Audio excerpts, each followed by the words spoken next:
बाईल म्हणे खरे मरता तरी बरे, ऐक नाही नाशी येले घर थुंकोनिया.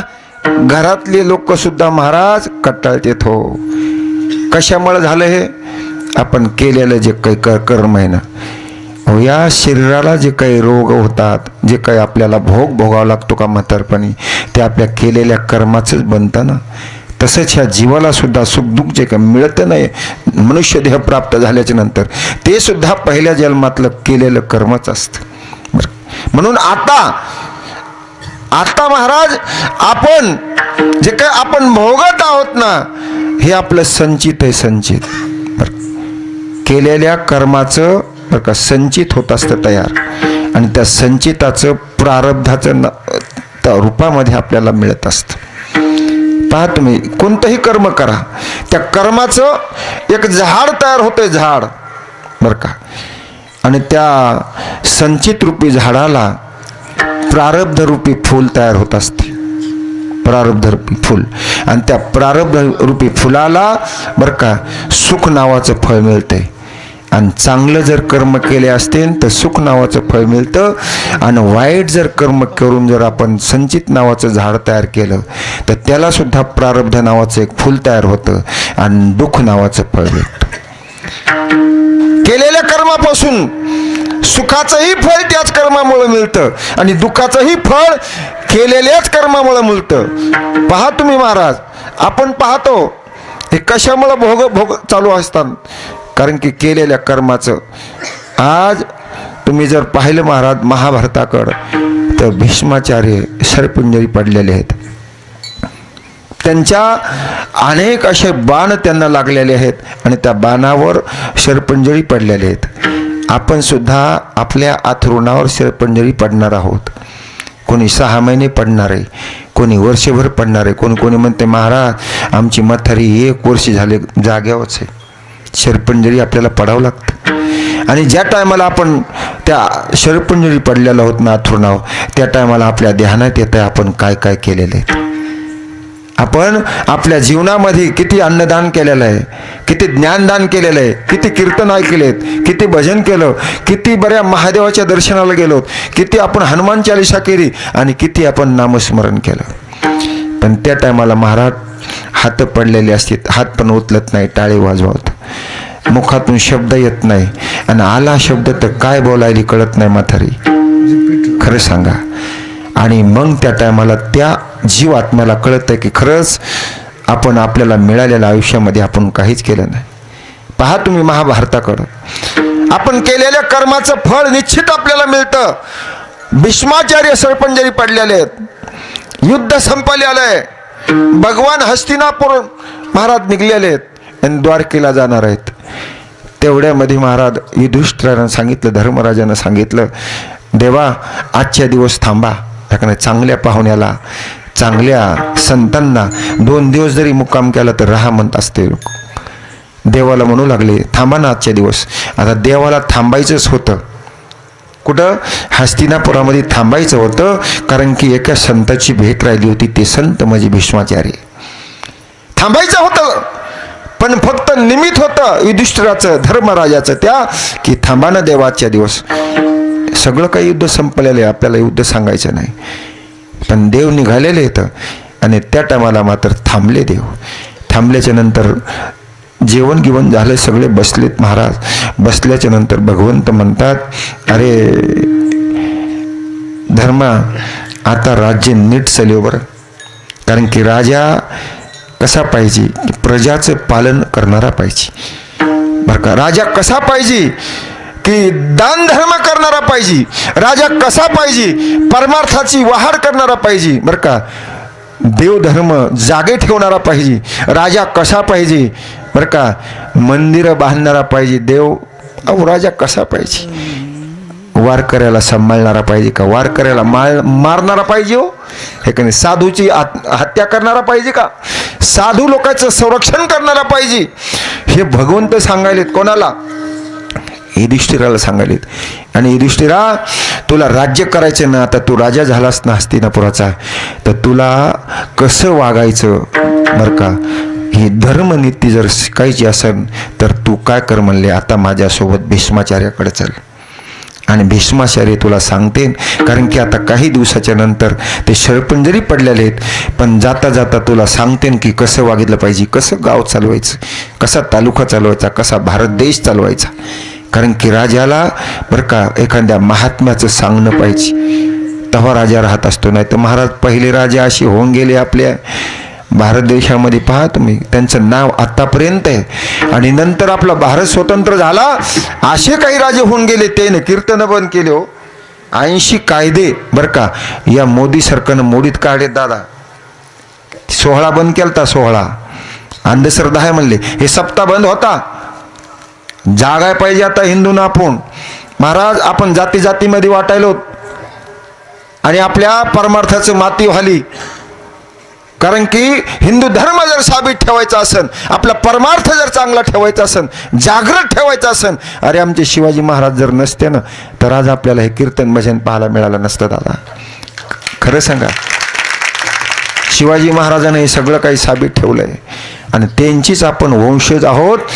आपण आता याचा आधारीन अभिमान ऐक ना, करेल आपुले जतन देवोनिया जीव वडिले साधीला ठाव.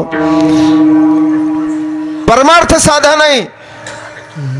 मंदिर महाराज उद्ध्वस्त केले होते, सर्वांना माहित आहे आपल्याला, आणि आपल्या मंदिरावर मस्जिदी बांधल्या. आता हे मोदी सरकार आलं, तुम्हाला वाटतं मी बीजेपीचा आहे काय? मी बीजेपीचा नाही आहे का नाही, मी फक्त राम मंदिराचा आहे. विठाला विठाला.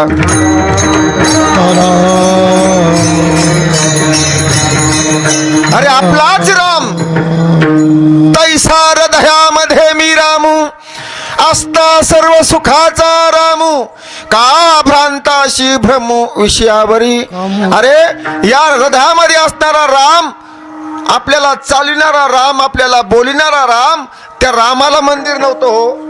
आपल्याला 3-3, 4-4 मजली बंगले, आपल्याला सोपे आपल्या घरात आहे का नाही, येशी बसले आहेत. आणि त्या रामाला महाराज एका राहुटीमध्ये टाकलेलं होतं. मी गेलो अयोध्याला, पाहिलं तर दर्शन घेण्यासाठी जात असताना महाराज 5 पावलावर एक मिलिटरीचा पोलीस बंदूक घेऊन उभा. त्याला मराठी बी येत नाही, त्याला काहीच कळत नाही. आपण रामकृष्ण हरी म्हणलं तरी ते म्हणत चोप, आपण रामकृष्ण हरी म्हणालोत ना तरी बोलायचं नाही. आणि दोन्हीकडून अशी जाळी होती बरं का, या पाईपापेक्षा बी मोठाले लोखंडाचे पाईप. एकदम मधात का शिरलं पुन्हा बाहेरच निघायचं नाही. आणि आपल्या संघच्या लोकांना आपणच आपल्याला बोलायचं नाही, बोलायचंच नाही. आम्ही 4-5 जण होतो महाराज, आणि त्या लाईनला लागलो त्या दर्शनाच्या. कधीशी रामाचं पादुका येऊन गेल्या मलाच कळालं नाही. मी म्हणलो कुठे राम? म्हणले गेले त्या खोपीमध्ये होते ना, खोपीत. खरं सांगा, आज हिंदू धर्म, आज पहा तुम्ही जाऊन अयोध्याला, माझ्या रामाचं मंदिर केवढं झालं. ज्या टायमाला युधिष्ठिर राजा झाला, भगवंतानं सांगितलं राजा तुला कसं वागायचं हे जर शिकायचं असेल तर तू धर्माकडे चल, या भीष्माचार्याकडे चल आणि भीष्मनीती जाणून घे. हो, निमित्त होतं. कारण की देवाला सांगता येत नव्हतं का कसं वागायचं, देव बी सांगत होता आणि देवाला काय कळत नव्हतं. आणि खरं सांगा, देवासारखे सांगणार असल्याच्या नंतर काय कमी होतं धर्माला. पण भेटायचं होतं कोणाला? भीष्माचार्याला. कारण की चुकले होते भीष्माचार्य वागण्यामध्ये, ते सुद्धा दाखवून द्यायचं होतं की राजा चुकल्याच्या नंतर काय होत असतं हे तुझ्याच डोळ्यानं पाय. कारण की भोग हो कोणालाच चुकत नसतो, आहे का नाही. भोग केलेल्या कर्माचा भोग राष्ट्रकरी पाप राजाने भोगावे, राष्ट्रकरी पाप राजाने भोगावे, राजाने केल्याले पूर्वहित,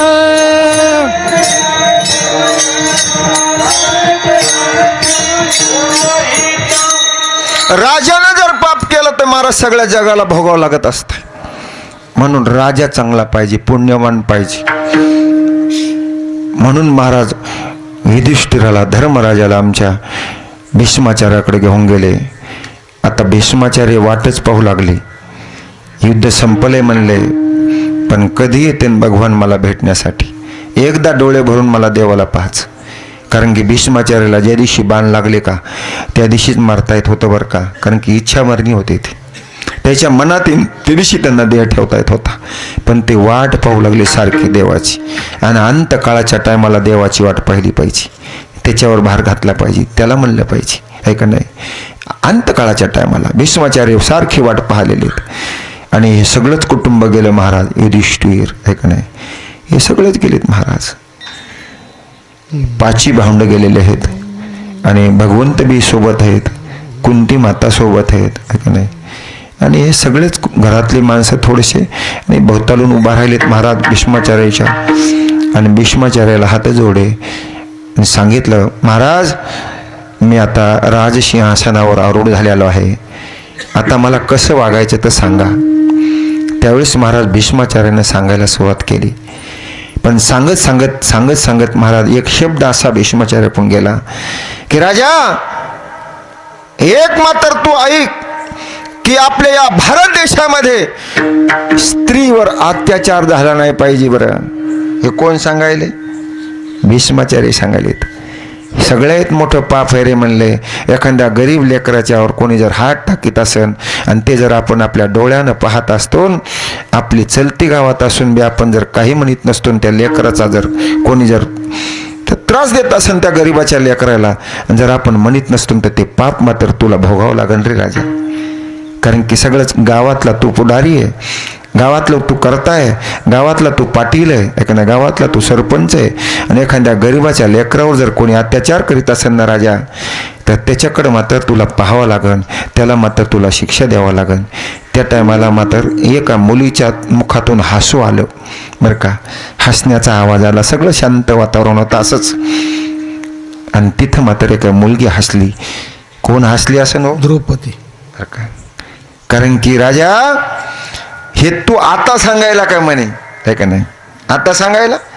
अरे ज्या टायमाला मला भरसभेमध्ये ओढीत नेलं होतं त्या टायमाला तिथं तू बसलेला होता, तू बसलेला होता, आणि तुझी काही ताकद साधी नव्हती आहे का नाही. एकेकाचे मनोया पारे हे विश्वची होय संहारे आहे का नाही. साधी ताकद होती का भीष्माचार्याची दादा? एवढा भीष्माचा पण जर भीष्मानं जर पण केला ना, तर ते खरा करून दाखवा लागत होता देवाला. आचार्याचं काही सांगत असन तर तवा हे परमान द्यावं लागन. कवा की एखादं काहीतरी केलं, कर्तुक दाखविली, आणि मग ते त्या उदाहरणाच्या टायमाला हे प्रमाण. हो महाराज, खरं आहे का नाही? माफ करा बरं का महाराज. विठाला विठाला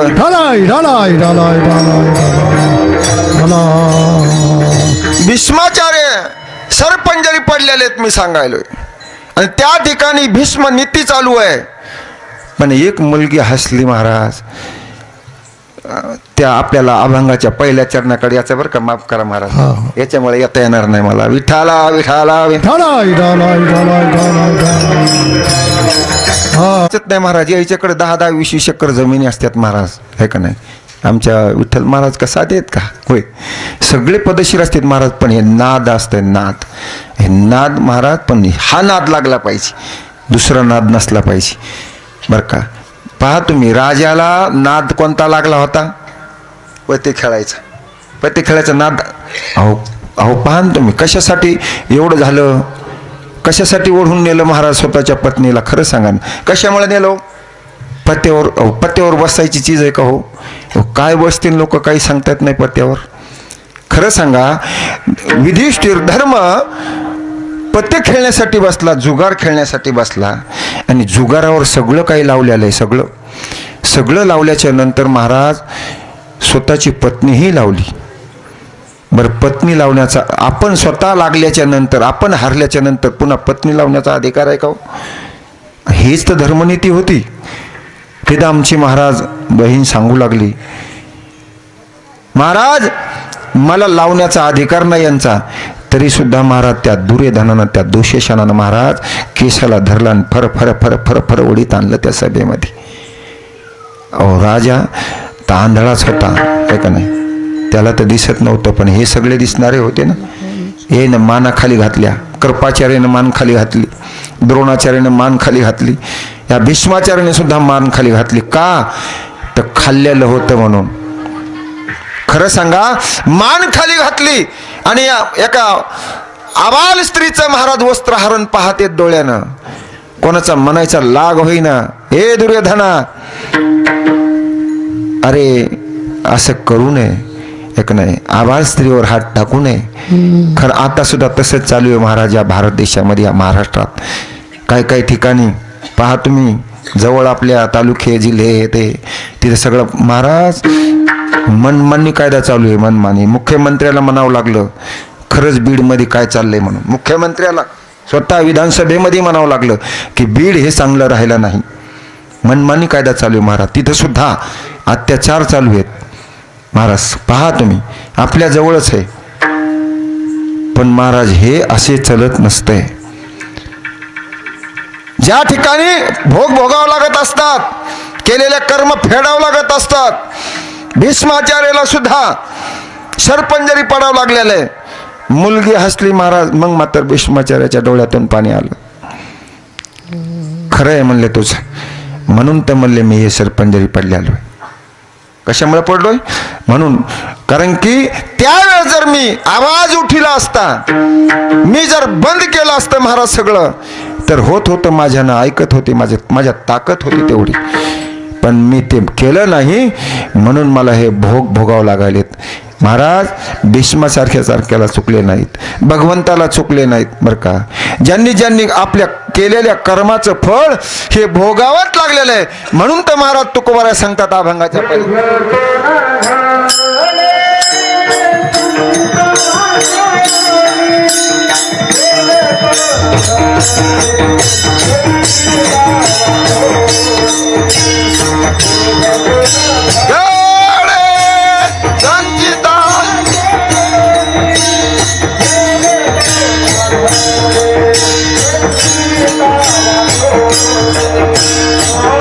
भोगतो न घर संचिता वाचनी,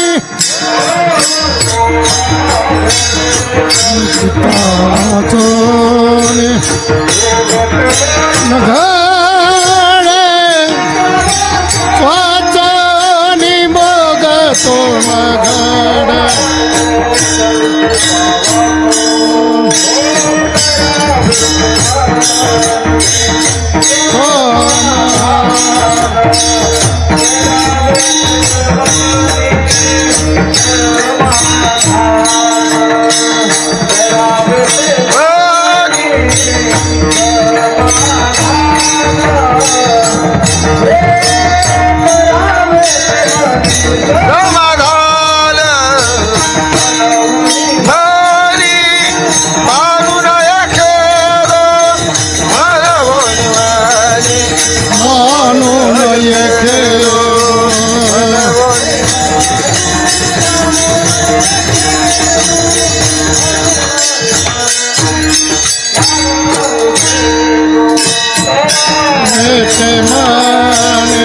समाधान करावे ते मनी समाधान, करावे ते मनी करावे ते मनी समाधान, म्हणून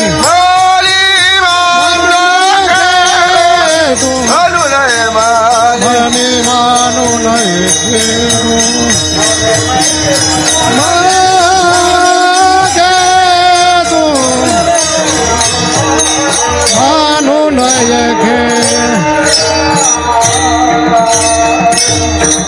भोगतो न घडे संचिता वाचोनी, करावे ते मनी समाधान, मनो नये मनी मानू नये खेदो, मनावा गोविंदू वेळो वेळा.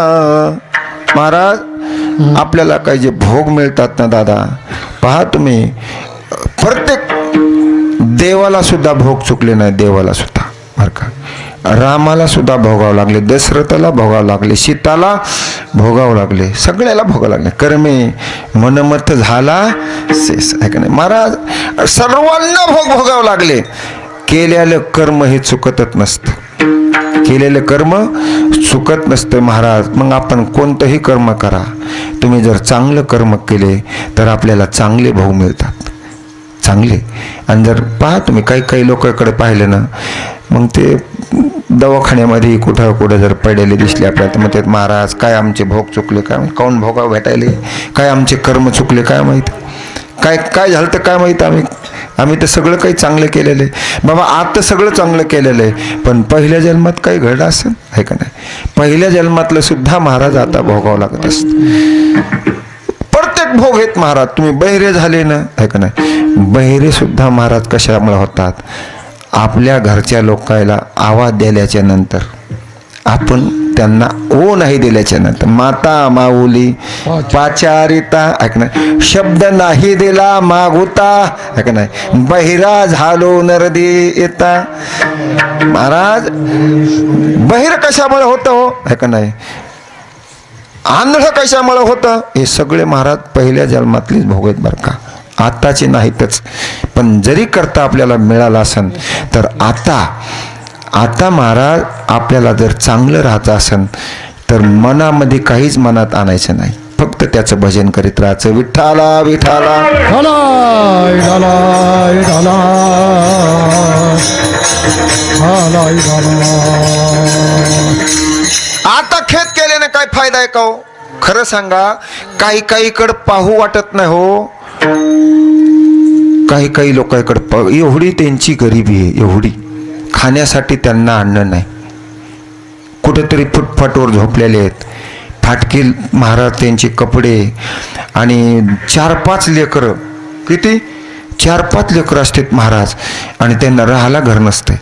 आणि काही महाराज लेकरूच नाही घरात, आणि जायजत मावणं.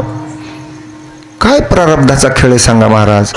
हे प्रारब्ध काही 2 भाऊ असतात महाराज, एक महाराज मंत्रालयामध्ये असतो नोकरीला, आणि एक इकडं हाटेलीत कामाला असतो. किती जागा होय महाराज, 2 भाऊ असतात महाराज. पण पहा तुम्ही, एकाच मातीचे गाडगे, एकाच मातीचे, पण एक गाडगं महाराज कुठं तर इथं सप्त्यामध्ये आमच्या दही हांडी फोड. पहा तुम्ही, त्याला असं रंगिलेलं गिंगिलेलं सगळं फुलाचे हार घातलेले, इथं लडकिलेलं एक गाडगं कुठं तर म्हणले पाणी पाजाय संग चालले बरं का. एक कुठं तर म्हणले म्हाताऱ्याच्या बाजापाशी ठेवलेले. कुठं ठेवले, कशासाठी ठेवले म्हाताऱ्याच्या बाजापाशी, बेडके टाकायला हो. खरं सांगा, एकाच आयातून निघलेले येत नाही. मग हे प्रारब्ध अहो, हे दगड आहे का, दगडाला प्रारब्ध चुकत नाही. ह्या फुलं आहे का, हे फुल, ह्या फुलाला प्रारब्ध चुकत नाही महाराज. हेच फुलं महाराज, पहा तुम्ही काय भाग्यवान असतात. काही फुलं ते देवाच्या गळ्यात जातात, देवाच्या गळ्यात हार असतो त्यांचा, काही फुलांचा. काही फुलं हेच फुलं महाराज, काही फुलं महाराज कीर्तनामध्ये महाराजाच्या गळ्यात, पखवाजाच्या गळ्यात येतात, आमच्या इनेकराच्या गळ्यात जातात. आणि हेच फुलं काही महाराज मशानभूमीमध्ये बी जातात हे का नाही. खरं सांगा, ह्यात प्रत्येकाचे दैव वेगळे महाराज. घटाघटाचे महाराज, प्रत्येक घट आहे ना हा, हे आपण केलेल्या भोगामुळे झालेला आहे. आपण याच्यावर म्हणू नये, मानू नये, खेदू म्हणून महाराज मनामध्ये खेद करायचा नाही. आपण आता चांगले कर्म करायचे. आता आपण जर दान केलं असेल ना तर ते आपल्याला पुढं काम येते. आता आपण नामस्मरण केलं ते आपल्याला पुढं काम येते. आता स्वर्णदान केलं बरं का, भूमिदान केली, अन्नदान केलं, पाणी दान केलं तर ते आपल्याला काम येत असतं. एखादं घर जर लय सुखी वाटलं ना तुम्हाला, त्या घरामध्ये मस्त आहे, कव्हा पाहा कडक टोप्याच्या कव्हा महाराज, मस्त कपडे गिपडे घातलेले सगळे, कव्हा पाहा मस्त आनंद आहे, ते समजायचं पहिल्या जन्मात त्याने काहीतरी पाणी दान केलेलं आहे. काय उदक दाने सदा सुखी. एखादा व्यक्ती निरोगी अवस्थेमध्ये जर गावामध्ये 80 वर्ष जगला, 90 वर्ष जगला, काही तर रेकॉर्ड ब्रेक होते बरं का आपा, 100-125 वर्षे काही जगत आहेत, तर समजायचं यानं याच्या आयुष्यामध्ये यानं अन्नदानाच्या पंक्ती उठलेल्या आहेत. अन्नदान दृढ आयुष्य. सप्ताह चालू झाला, कमिटी गेली एक जणाच्या घरी, पहिल्यानं धान्य जमा करीत होते बरं का, धान्य. गेले एका जणाच्या, म्हणले महाराज तुमच्याकडून काहीतरी सप्त्याला धान्य द्या. धान्य द्या म्हणल्याच्या नंतर ते मला न्या शहरभर. किती खरं सांगा, क्विंटलभर देणाराचं घर न्या शहरभर म्हणायला शहरभर धान्य दिलं आणि शहरभर धान्य दिल्याच्या नंतर पुढचा जन्म त्याला पुन्हा माणसाचाच मिळाला. आता ते शहरभर त्याचं दान होतं आयुष्यामधलं. किती शहरभर धान्य फक्त आयुष्यातलं त्याचं तिथे लिहिलेलं होतं. आणि मग जन्माल्याच्या नंतर काही खाईच न, काय खाईन त्याचं नाहीत ना काही, बरं का. मग ते चमच्यानं माय टाकायली. 6 महिने जगलं. किती 6 महिन्यात शहरभर अन्न संपलं त्याचं. हे जे काही घडतं का महाराज, अन्नदाने दृढ आयुष्य, उदक दाने सदा सुखे. एखाद्याच्या घरामध्ये लेकरं जर सुंदर असे जन्माला आले, गोरे पान जर जन्माला येत असतील तर महाराज सुवर्णदाने निर्मळ कांती, चंदनदाने होती शीतळो, आहे का नाही, भूमिदाने होशी भोपाळो. आपण म्हणतो सरपंच काऊन झाले, आमदार का झाले, मंत्री का झाले, मुख्यमंत्री का झाले, यांच्या आयुष्यामध्ये यांच्या पहिल्या जन्मामध्ये यांनी भूमिदान केलेली असते.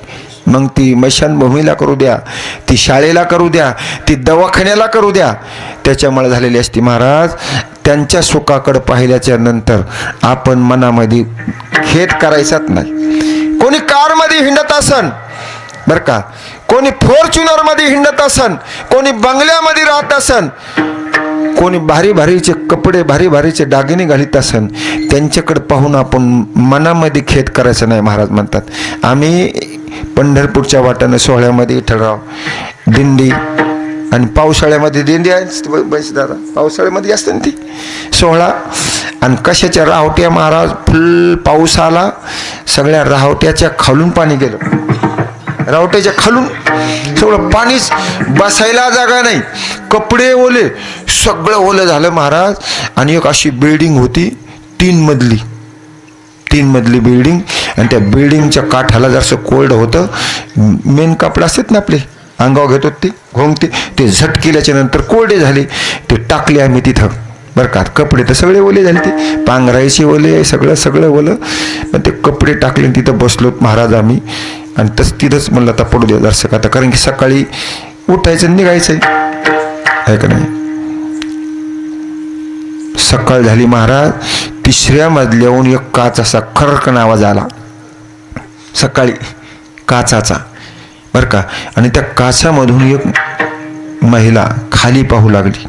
कुठं खाली, आणि खाली पाहिल्याच्या नंतर वरून म्हणू लागली रात्री पाऊस पडलाय का नाही.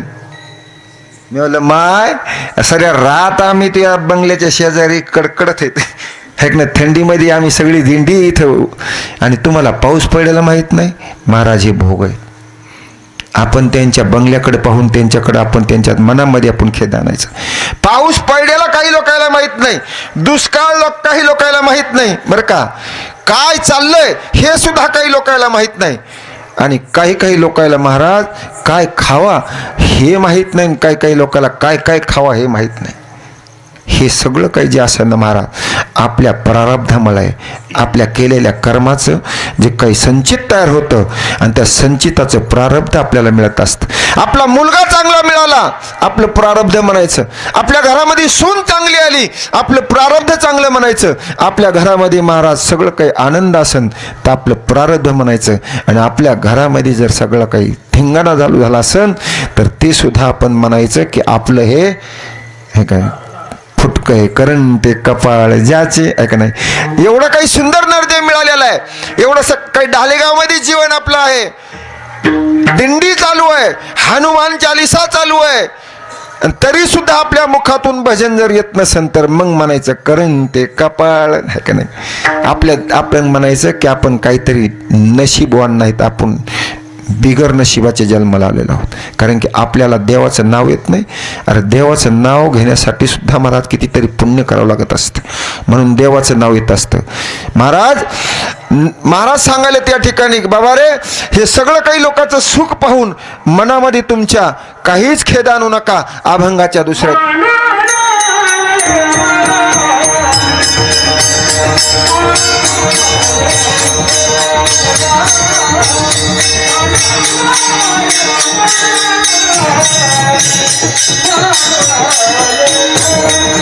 Oh,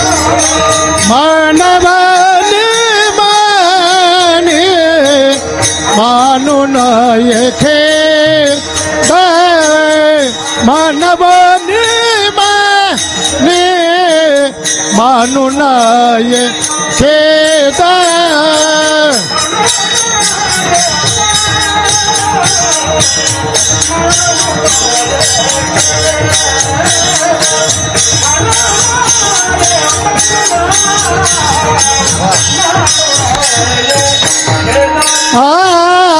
मानवनी माने मानू नये खेद मानवनी माने मानू नये खेद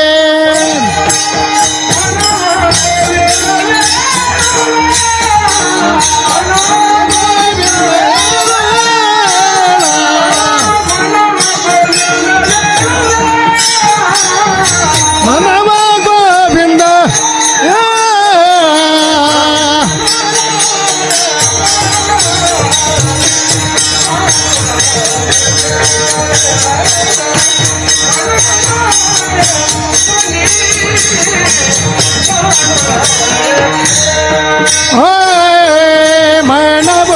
मनवानी मनी मानुंडय खेद मानवानी मनी नाय खेद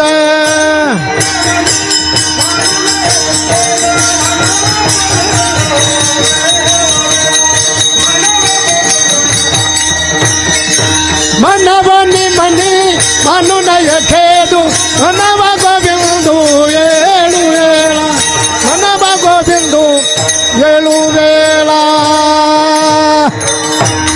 म्हणू नये मनी मानू नये खेदू मनावा गोविंदू वेळोवेळा. म्हणून मनामध्ये काही आणायचं नाही, फक्त काय म्हणायचं विठोबा रखुमाई ठोबार कुमारी ठोबा रखुमाई ठोबार कुमार ठोबा रखुमाई ठोबार कुमार ठोबा रखुमाई ठोबार कुमार ठोबा रखुमाई ठोबार कुमार ठोबार कुमार ठोबार कुमार ठोबार कुमार ठोबार कुमार ठोबार कुमार रे. मग जसं येईन तसं म्हणा, ऐक नाही कोणतंही म्हणा महाराज, ऐक ना नाव धड करा सहस्त्र नामाची, ऐक नाही किती सोपं आहे हो महाराज, ऐक नाही तुम्हाला जसं येईन तसं म्हणायचं. मग नसला स्वर तरी काय हरकत नाही. राग कला नाही जानत तुका गिरीधर लाल तो भाव का भुका, ऐक नाही येईल तैसा बोल रामकृष्ण. महाराज जसं येईन तसं म्हणा, ऐक नाही सगळ्या संतांनी सांगितलं बरं का, हिंदीमध्ये सांगितलं, मराठीमध्ये सांगितलं, इंग्रजीमध्ये सांगितलं, सगळ्यांना सांगितलंय. मराठीत नाही समजेल तर इंग्रजीत सांगितलं लोकांना. लोक म्हणतात तुला काय इंग्रजीत सांगू का आता, ऐक ना हिंदीत सांगितलं.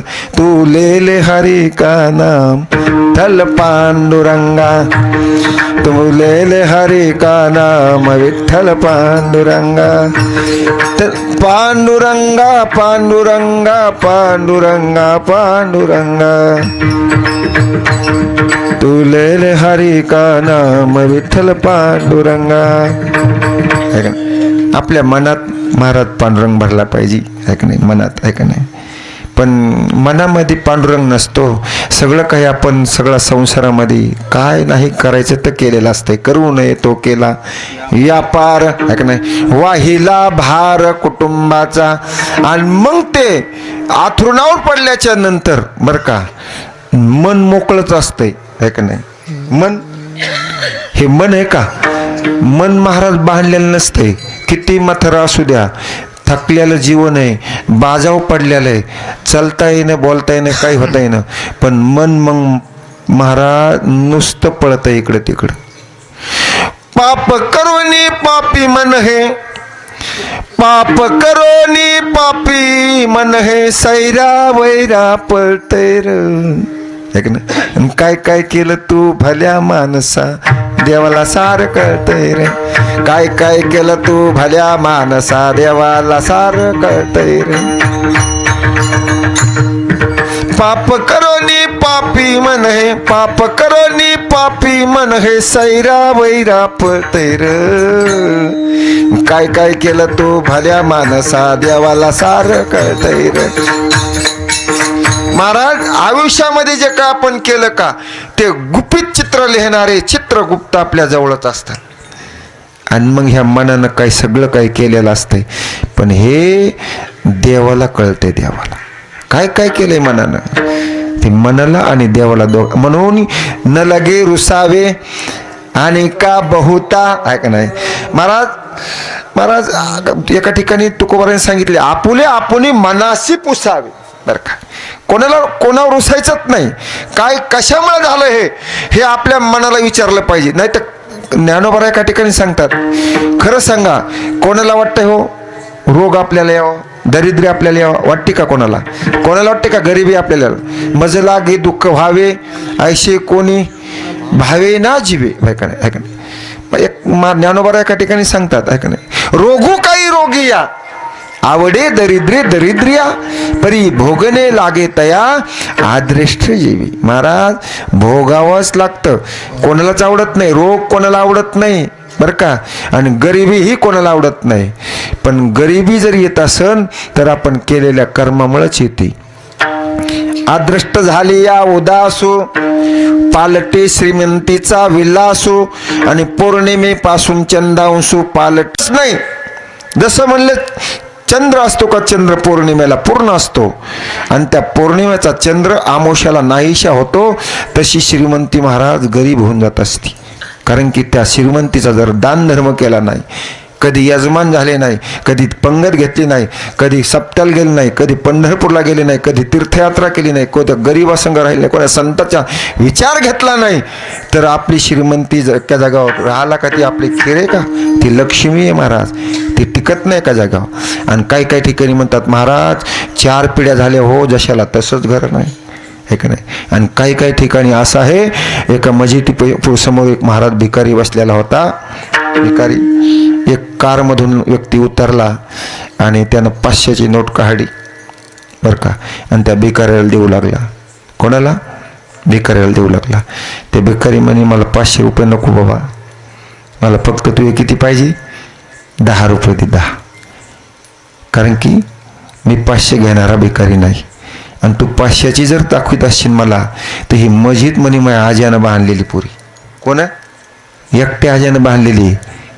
कारण की पैशाची ही किंमत केली पाहिजे बरं का. पात्र पाहुणे आपण म्हणतो, लोक काही काही किंमतच नाही याला पैशाची, किंमत पैशाची केली बी पाहिजे. कारण की लक्ष्मी टिकून ठेवायची असेल तर तिचा सांभाळही करता आला पाहिजे, आणि जिथं वापरायची तिथंच वापरली पाहिजे. दादा मी एका श्रीमंत व्यक्तीच्या सोबत गेलो होतो एका ठिकाणी. अहो पैसा बी कुठं खर्च करा तिथं दामदुप्पट झाले पाहिजे.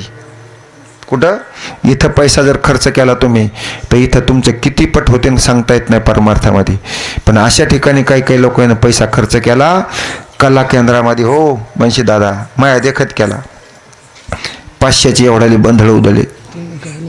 ती म्हणतात तुम्ही कसं काय होते संघ? मी ड्रायव्हर म्हणून संघ होतो. विठाला विठाला. आज त्या अशा नोटा उधळल्या रे का कागद जमा करायत महाराज? खरं सांगा काही नाही राहिले, खलास झाले. पैशाचा उपयोग अहो आपण केलेलं कर्म आहेत का?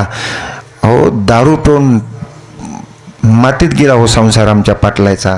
100 एकरवाडी पाटले पहिल्यानं देणे घेणे केले का तेव्हा 100 एकर रान होतं म्हणले, आणि आता तिथं जाऊन पाहिलं तर काही भूमिहीन झालेत.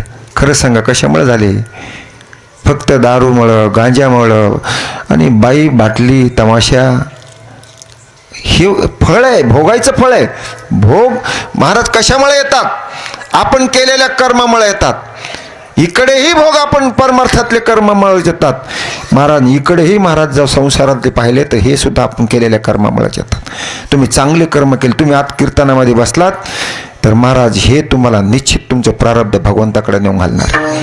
हे लेकरं या संस्थेमध्ये आलेत महाराज, आज यांच्या प्रारब्ध एवढं उज्ज्वल होणार आहे बरं का. याच्यासाठी टाळ्या वाजवा.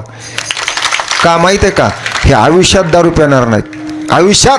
आणि एखादं वारकरी संस्थेमध्ये राहिलेलं लेकरू मला सांगा की महाराज हे आम्ही आळंदीला नेऊन टाकलं होतं, तुम्ही सांगतात ना, आता हे 10 रुपये आले, दाखवा मला महाराज, मी 1 वर्षभर तुमच्या इथं काम करेन. हे लेकरू दारू पिणार नाही, हे लेकरू आई वडिलाला महाराज फिरून बोलणार नाही, हे लेकरू महाराज चांगलंच होईल. नाही कीर्तनकार झालं, नाही गायनाचार झालं, पण याला माणूस म्हणून जगण्याची एक किंमत आहे. म्हणून संस्कारित घडा. पैसा नका कमवू गडे, पैसा नाही कमीत आला तर नका कमवू, पण लेकरं संस्कारित बनवा. तुम्ही कितीही पैसा कमीला आणि अवलाद जर चांगली नाही निघली तर कधीही निघून जाईन महाराज, काही सांगता येत नाही जायचं. म्हणून लेकरं घडिले पाहिजे, लेकराला सुविचार द्यायला पाहिजे, लेकराला भजनाला आणलं पाहिजे. आणि त्याच्यासाठी तुम्हाला भजन करावं लागेल ना, का नाही? तुम्ही जर भजन, अहो मी पाहिलं आता अण्णाची इथं जेवण करीत असताना इकडं जय श्रीराम झालं का, तर त्याचं पोरग बाहेर पळत आलं, ते नातू, आणि ते 2 हात वर करा. युट्यूब आले कुठे तुमचे, ते म्हणले महाराज 5 लेकरू पहा म्हणले. हे संस्कार आहेत. तुमच्या गावामध्ये मंदिरामध्ये भोंग्यामधून जय श्रीराम जर झालं तर तुमच्या दारादारातले लेकरं जय श्रीराम म्हणालेत. काय पाहिजे पुन्हा, खरं सांगा. आणि तुमच्या गावात जर जय श्रीरामाचा आवाज नाही आला तर लेकराला काय कळणार आहे? आज काय लेकरू, किती 1 वर्षाचं नाही ते 2 वर्षाचं, पण हे संस्कार असतात गावाचे, हे संस्कार असतात महाराज घराचे, हे संस्कार असतात. या देशाचे संस्कार काय आहेत, या राज्याचे संस्कार काय आहेत बरं का, या गावाचे संस्कार आहेत. दुसरं काही करायचं नाही महाराज आपल्याला या जीवनामध्ये. आणि जर आलाच आपल्याला चुकून एखादा भोग येत असते महाराज, तर ते कोणावर घालायचा? अभंगाच्या शेवटच्या चरणात सांगायचं.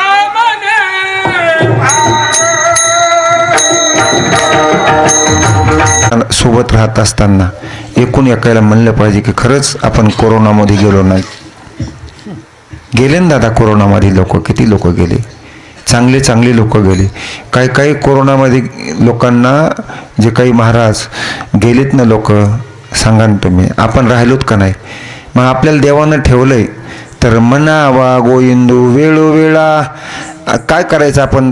पुढच्या लोकांना भजन म्हणायचं बरं का, इथल्या नाही. म्हणजे पुढच्या, म्हणजे हे आता हे सगळे पुढची मंडळी ही सोबत राहते ना. हो सोबत राहतात ना तुम्ही, भजन शिकवा तुम्ही, आहे का नाही? आता महाराज भजन केलं पाहिजे सगळ्यांना. जर तुम्ही भजन केलं तर मग मुलं भजन करते. आणि महिलाचं काम आहे बरं का, घरी भजन करायचं, नामस्मरण करायचं, आहे ना. ठाईचं बैसोनी करा एक चित्त. आपल्या नातवाला घेतलं पाहिजे, भजन शिकलं पाहिजे त्याला, मन रामकृष्ण हरी. आता काय नाही ते मोबाईलच द्याले, त्याच्यापाशी मोबाईल दिलं की ते लेकरू मग खरं सांगा म्हणले खेळत आहे. अरे काय फायदा त्या मोबाईलमध्ये गाणे ऐकायला, काही ऐकायला, ते काही पाहिलं ते लेख. पहिले आमच्या आई झोळ्यामध्ये, त्या झोक्यामध्ये टाकल्याच्या नंतर, त्या पाळण्यात टाकल्याच्या नंतर ऐक नाही मधल असा आमची देवाचं शिकवायची भजन, ऐक नाही. उठी पुत्रा जाई बाळा तो तीर्थे रे हिंड, साधू आणि संत जेथे असते उदंड, ऐक नाही. तो चित्त गुरु करी तुझ्या बुजविल प्रचंड. महाराज मधलासा म्हणायची. आताचे मधलासा कशा आहेत माहिती आहे का? आताच्या डायरेक्ट मोबाईल देऊन टाकायला त्याच्या कानापाशी, आहे का नाही. आणि मग ते लावलेलं असतं एक, पण ते येतं एक दुसरंच येतंय मधात. पाहा तुम्ही मोबाईल पाहणाऱ्याला माहिती आहे सगळ्याला, पाहता पाहता दुसरंच येतंय, दुसरंच काहीतरी बोलतंय. मग ते म्हणतंय मै तेरी दुश्मन तू मेरा दुश्मन. मग ते पोरगा बी म्हणतंय बाबा तू मेरा दुश्मन, मै तेरी दुश्मन. महाराज खरं सांगाय, संस्कार घडण्यासाठी आपल्याला अगोदर सुरुवात करावं लागेल, आहे का नाही. आणि आता ती सुरुवात आपण इथूनच करणार आहोत, आहे का नाही. ज्ञानेश्वर मावली ज्ञानराज मावली तुकाराम.